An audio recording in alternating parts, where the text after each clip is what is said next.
Oh, hello guys. So, welcome back sa ating channel. So, nandito tayo ngayon guys sa Pulumulok, South Cotabato. Ayan guys. So, napakaganda ng mga view dito guys dahil bulubundukin siya at medyo mingaw kung sa Bisaya pa, di ba? So, murag yapon guys. Ayan, mag-i-scan tayo dito sa tuktok ng bundok. Sayang lang wala akong drone ngayon dahil tag-ulan, hindi ko maipalipad. So, keep on watching na lang guys. Gaplay na nila. Ito na no?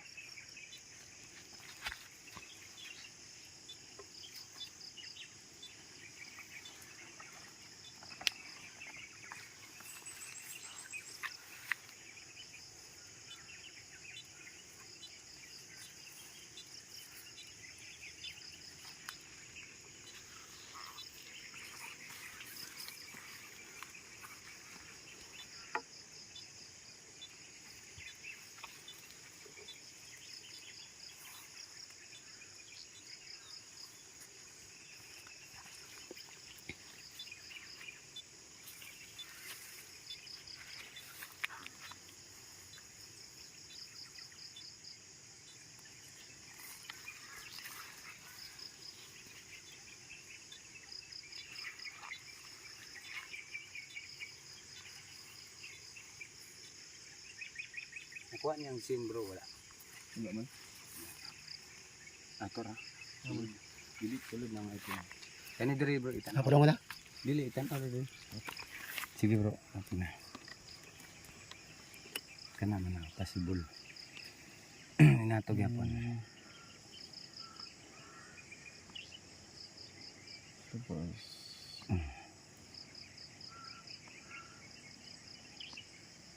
Yan. Interpolate. Okay. Kaya sukod.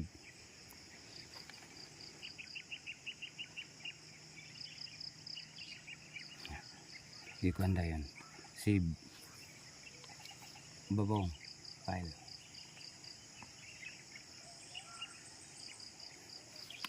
Pingisi mo ang bangag ba?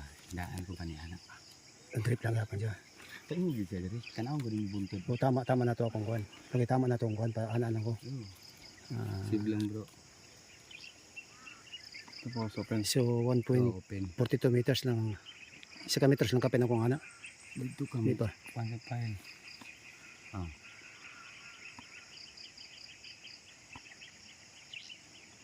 Ano na siya na. Sige, baik sukod.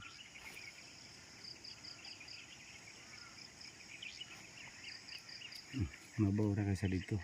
7.85. 7.85 meters. 7.85 meters pero 428.74 metal siya. Metal box. Posibleng ammo box nga na isulod gold bar or ammo box lang din siya.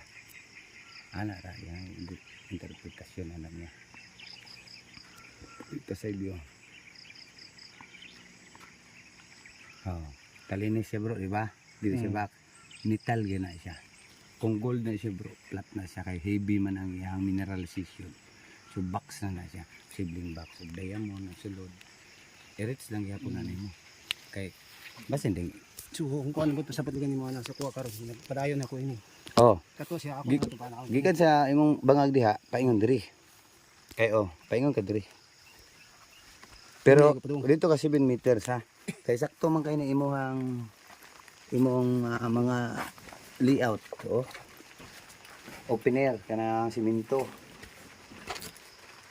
Ayan, simento ang mga nakuha ng ating katiits. Yan.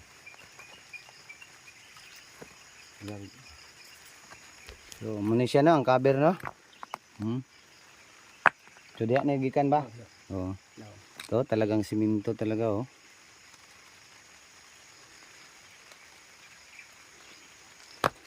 So, ayos. So, nung iniskan natin kanina guys, doon, banda doon, dito lang. So, ang butas naman niya, dito yung top cover ng simento guys. Pahukay siya pababa, 7 meters, 0.48. After na ma-reach niya yung 7 meter, paganyan siya ng 1 o 2 metro kasi doon natin na-scan sa dito sa bandang gawin na ito. So dyan, in-scan natin 7 meters pa ibaba. So ngayon may hukay na siya ditong around 2 to 3 meters. So kulang na lang ay 4 na metro. So 4 na metro pa ibaba, marireach na yung nakita natin sa scanner na metal box. Posibleng yun guys ay treasure box, yung ammo box na nilagyan ng mga diamond o mga mapa, ganun. Pero hindi natin masasabing pure gold bar dahil nga yung kanyang image ay patulis. So, yun guys, ang ano nito guys, na nakuha sa ating scanner. So, B sign, tunnel. Diamond B. B magiging siya. Tapos may cover ito dito, di ba? Nakuan lang siya, natipak. So, ganyan. Di ba? Triangle. So, ibig sabihin, triangle na engrave o malalim, around 3 cm. So, ibig sabihin, direct shot o diretsong hukay.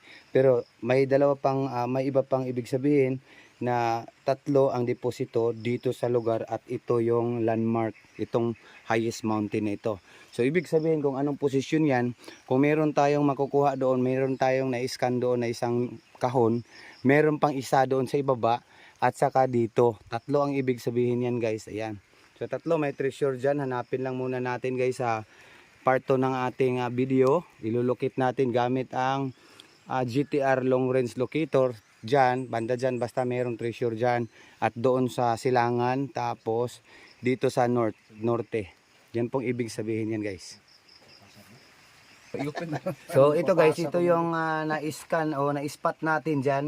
Ito, tansa ko nito, as long as na metal lang siya, ayan po, medyo patulis. Pero confirm po sa mga HTM doon, ito, yung triangle sign, at saka yung simentadong top cover. Tapos ang nakita natin dito ay isang parang metal box na maliit. Ayan po guys, tingnan natin na talagang ma-clear siya na naka-box formation. So ayan po siya.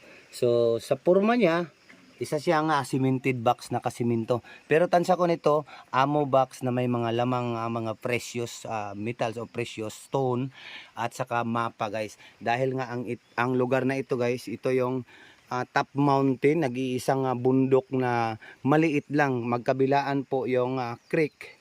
Tapos naka-Y formation yung creek dyan, may creek dyan at saka may creek din dito pa ibaba. Tapos nakaharap po ito sa may silangan. Ayan po guys, nakaharap po siya sa east. Itong napakagandang bundok na ito guys, Y siya dyan, Y creek. Yan mula rito sa kabila. Tapos papuntang silangan yung ilog niya. Nando doon yung big river o yung malaking ilog. Tapos dito guys, dito may na recover kasi ang ating katiits ng isang simento, yung top cover nga na pinakita ko niyo kanina. Tapos may triangle na bato yung naka-engrave, ibig sabihin east mayroong load, north mayroong load, at saka sa south west merong isang load. So 3 po ang load dito guys, at ito yung kampo o ito yung pinaka marker, yung mother marker ito po guys. So ayan guys, so dahil makulimlim na at maulan guys, pababa na kami guys. So si-share ko na rin sa inyo ang daanan namin guys. Maghuhubad pa kami ng sapatos para po tatawid sa ilog. Ayan, keep on watching na lang guys.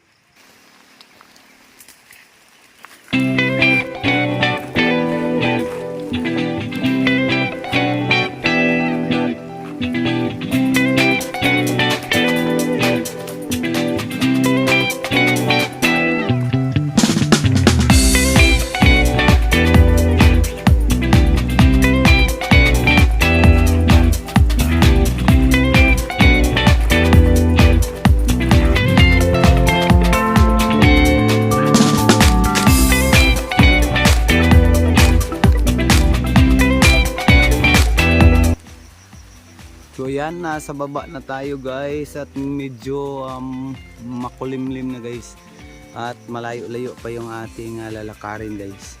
So ayan guys, dito tayo sa bandang east. Dito silangan guys, papunta doon sa west. yan yung iniskan natin kanina, yung may kubo-kubo o yung may trapal. So dyan tayo kanina.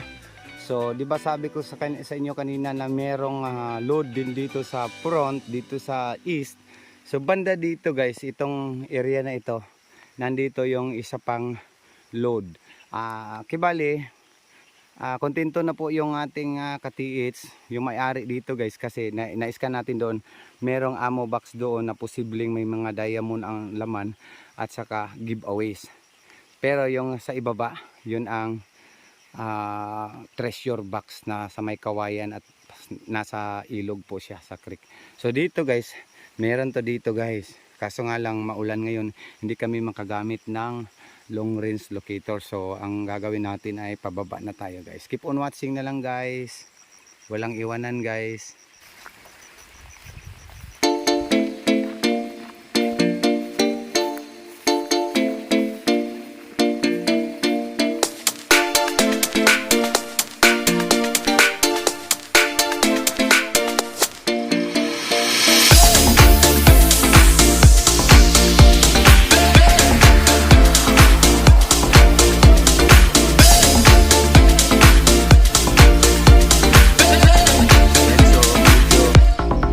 Padilim na po guys. Tapos ayan, buti nila nakasapatos tayo guys. Ayan, nakanotika tayo guys na rubber shoes. Ayan, shout out sa sponsor nito guys, Jerry De Guzman. Jerry De Guzman, shout out to you sir. Thank you so much for sponsoring me a beautiful shoe. A nice day, a nice. And then sino pa ba? Yan, so wala lang, nais ko lang pasalamatan yung ating sponsor ng ating sapatos guys, na isang napakatibay na sapatos. Sponsor po natin galing sa Amerika. Ayan, kay Sir Jerry, thank you so much. So ayan guys, yan yung ilog na yan yung creek na madaanan natin guys, papunta doon sa ating pinuntahan kanina, yung ating iniskan. Ito yung nasa harap niya, ito yung east position. Ayan guys.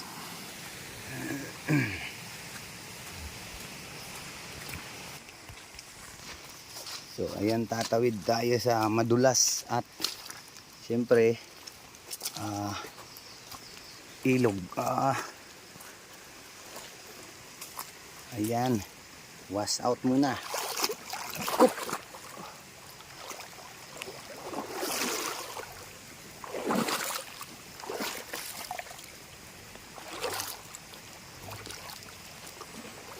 Yan.